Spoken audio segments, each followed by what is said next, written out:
चतुर्थ श्राद्ध दिवस से उपलक्षे प्रदेश कांग्रेस कमिटी आज श्रद्धांजलि सभा आयोजन कर समस्त वरिष्ठ नेता उपस्थित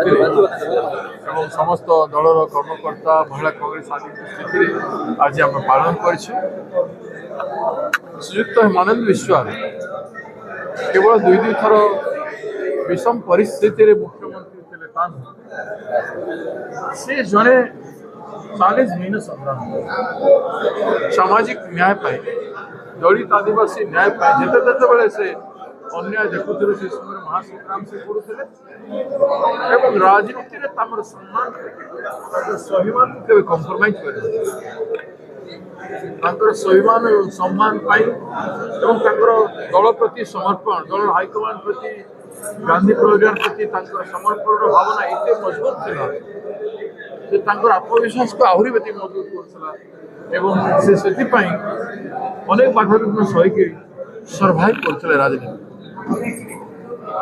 अनेक गुड़ाई रिफॉर्म काम से पंचायत राज समय कथा मुख्यमंत्री जिला समय कौन प्रकार एभलिया भूल काम कर से सम्मान गौरव को से रक्षा कर सामाजिक न्याय लड़ई से जमती लड़ुले आज भी भाया लड़ार स्वभाव देखा मिलता कि स्मरण कर पथरे अनुप्राणित हो दल काम कर सामाजिक न्याय दलित आदिवासी परिषद को न्याय देवा कार्यक्रम आम समस्ते ब्रती हवा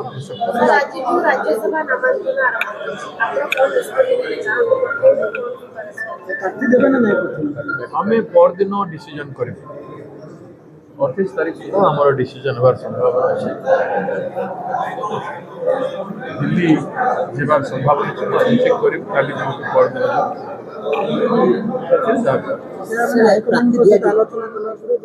हाइकमांड सहित आलोचना कलापर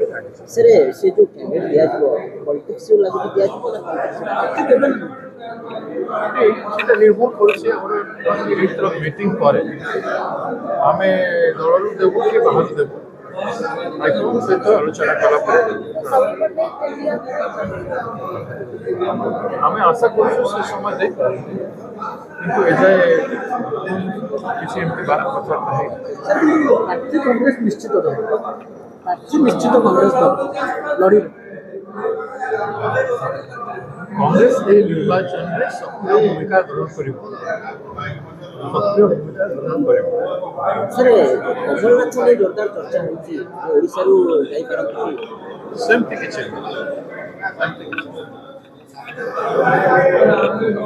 नवीन ओल्ड स्कूल सांग नवीन दृष्टि आसी था।